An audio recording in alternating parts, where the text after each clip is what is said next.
Okay, so Book Talk would not shut up about this book. Every time I opened the app, there was someone or the other crying about Alchemist.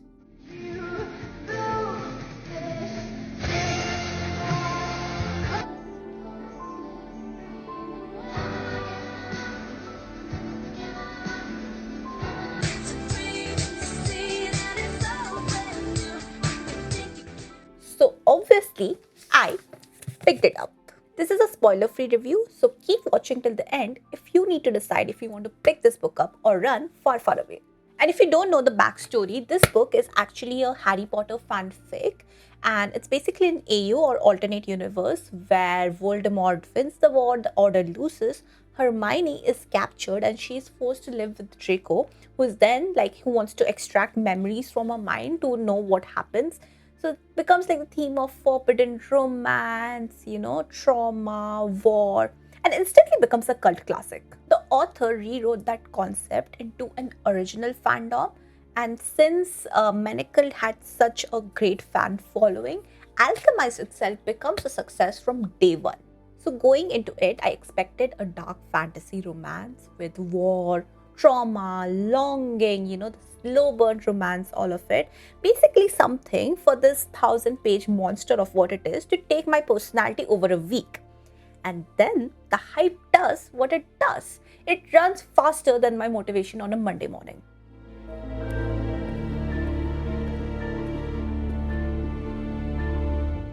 So let's start off a tiny bit about the plot. So we are thrown into the story with Helena, who wakes up with years of her life missing. Her magic is suppressed, she is completely disoriented, and the war that she has spent so many years of her life fighting, it's over, they have lost. Her best friend, the prophesied leader, Lucian Holdfast, aka Luke or Harry, he's also dead. The entire resistance group called the Eternal Frame has been wiped out. Basically, she is the last one standing. Because the enemy believes that this lost memory of her kind of finally holds the secrets, the final secrets of their movement. So she's handed over to the mysterious but feared upon Kane Ferren, aka Drake, to extract these memories out from her. This very tense, reluctant, forced together relationship between Helena and Kane, and how they navigate the situation together, their life together, how basically the both of their lives get tangled together in this backdrop of war and mess, kind of forms the basic premise of the book. Now that you've understood the basic premise of the plot, let's move on to the section called Sifs, like what the book got right.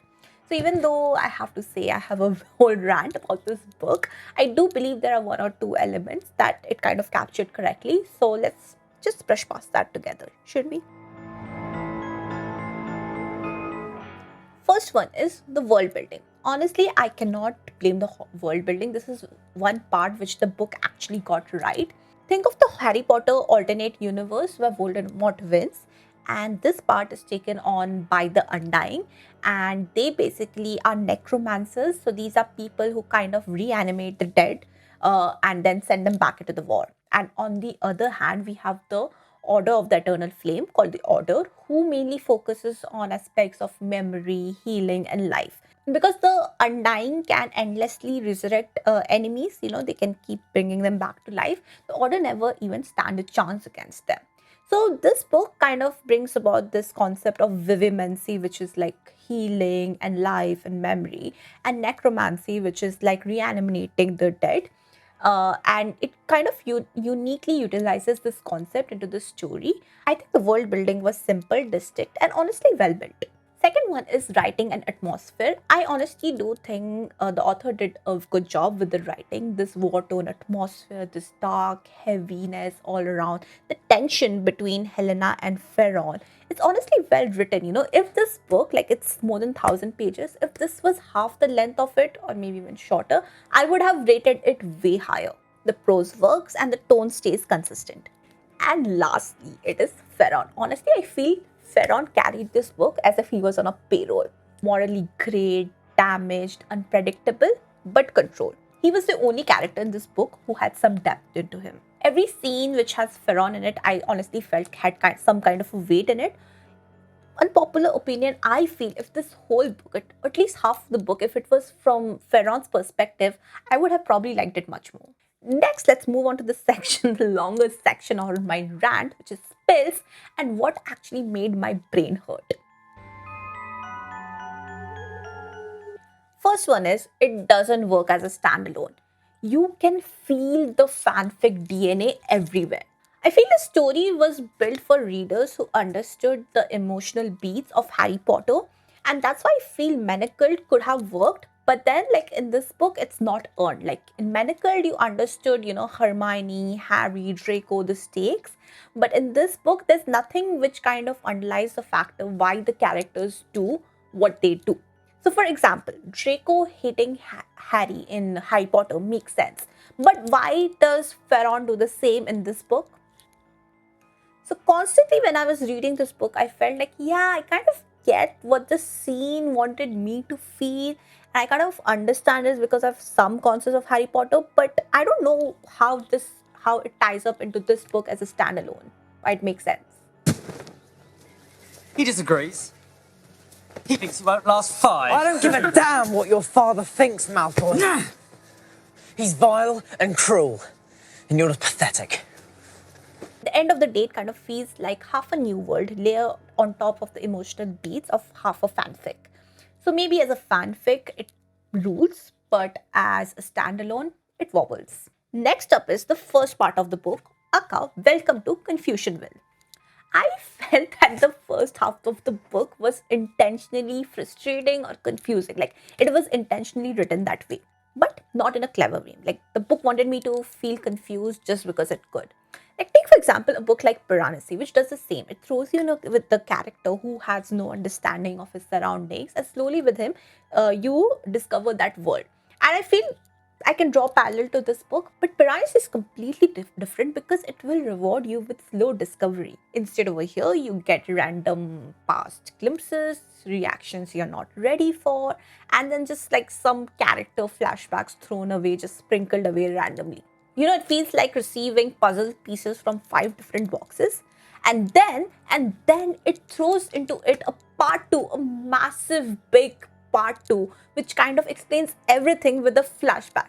So why did I waste like 200, 300 pages of the first part being into this confusion? Why was that even there? That brings on to us to the third point, part two, like 30 or 40 chapters that could have just been 4. Part 2 is just one massive big flashback. And instead of giving the story any emotional depth, it just loops, They are hurt, they heal each other, then they're together again, then something happens, they're pulled apart, one of them gets hurt again they heal each other, and this just repeats on a loop. And the worst part is like these scenes were supposed to mean something emotionally, were supposed to add some depth to the story. But like if you do the same thing 20, 30, 40 times again, it just loses all impact. I kept waiting for a chapter that, this chapter, something will happen, something would happen, it will shift the plot, it will add some character depth, it would mean something to the story, anything. I was just craving for anything. And this massive 30, 40 chapters, I don't know, like it was huge, this part 2. Only a handful of them, like I feel like added something to the story or the plot. Like others were just filler or basically waste of my time. Now let's move on to number 4, weak character and their motivations. Let's start off with Luke, Akka the prophecy leader, Harry, basically. Like this Luke, he's the chosen one, he's the symbol of the movement, he's supposed to mean so much, right? But like he has the presence of a cardboard cutout. Like I'm not trying to be mean here, but I don't understand the weight the story places on him beyond what the fanfic already is. Like I don't get why he is so important to the story, why he matters to the story. So this book basically tells me, yeah, it's important, but never shows me why or shows me how he attained this position. Like no character depth at all. And then we have Helena, Hermione, the narrator. Oh, she was the most frustrating of all for me. Like, she has this weird energy that, I am the one who can fix it all. I'm the one, who's going to solve all the problems. I'm the one who's going to save the world. You guys know nothing. I'm the one, that kind of energy. And it doesn't work because, like, the book gives her, like, literally zero context as to why she could do that. And also, like, her actions and the results they bring, like, it doesn't put a lot of faith in this girl for you while reading this book. And by the end of it, I was just like, she's just making decisions for the sake of it. Like, it feels random, or even worse, like dramatic. Like, I never sided with this character even for a second while reading this book. And all the other characters, all the other side characters, wallpaper. Like, none of their motivations are landed in personal stakes, so they don't land for me at all. And there's a lot of info dumping on their backstories or whatever, and that's not doing justice to any of the characters in this book. The only one character which I've already talked about works is Ferron, because he's the only one who has given some depth, some backstory, and that's why the decisions his take, the way his minds work makes sense. All the other characters were very frustrating. Like, for a book this long, like, the characters, they're supposed to be the anchor of your story, but instead they just took my patience away with them. And the fifth one, which I feel is the biggest culprit of this book, is the pacing. Like, still building up at page number 500. One thing that I was so shocked while reading this book was how slow this book was. And not like in a good atmospheric way. In a way, like, we're still setting things up. Even at page 500. At 500 pages, like literally the length of any other fantasy book when it's over, it's still like, I feel like story has built up to nothing. And just when I feel like, okay, something's gonna happen, it just goes back into its usual repetition. Like, this book just, just promises, to give you some momentum without actually giving you any of it. And it just goes on to its serious, like, internal monologues, these dilemmas, and the repetition, which I've talked about again and again and again, and you get to nowhere. So, a 1,000-page fantasy, whatever it is, romantasy, should have been epic. And instead, it's like 500 pages of setup, 300 pages of repetition, and maybe 100 pages of it, or 200 pages of it, which actually kind of made sense.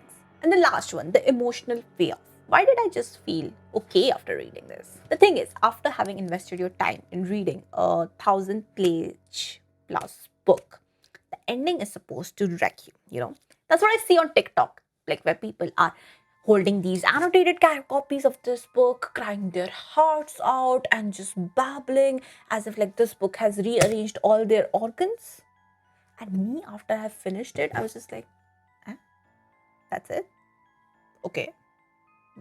That was it. And to be clear, I don't hate the ending personally. I just felt it was just mad. It was like, okay. Like, after reading a 1,000+ page book, I have certain expectations from it, after going through all this trauma with these characters, the emotional journeys, the setup, the dark atmospheres, the impact of war. I just felt like, it should have been something more impactful.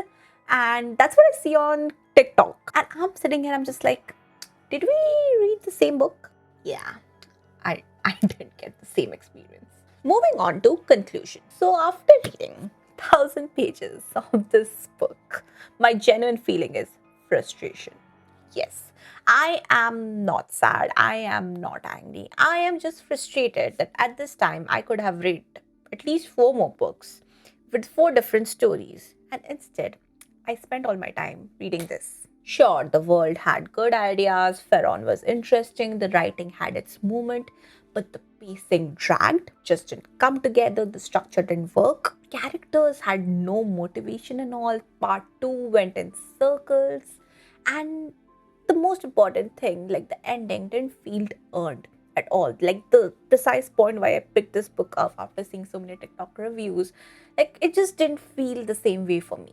I'm genuinely annoyed because I feel like this book had a great potential. It could have been something which was really meaningful and dark, with its romance, with its aspects of forced proximity, but at the end, like, it felt unnecessarily long, exhausting, dragged out, and just disappointing. So, all in all, this book got a 2-star from me, not because it was that terrible, but just because it was such a big wasted investment from me, investment of my time. Yes, that has value, and this book just didn't deliver on it at all. So, my recommendation, read this book if you have loved Medical, if you are ready to go into a 1,000+ page book, emotional spiral, and Be okay if it doesn't mean something.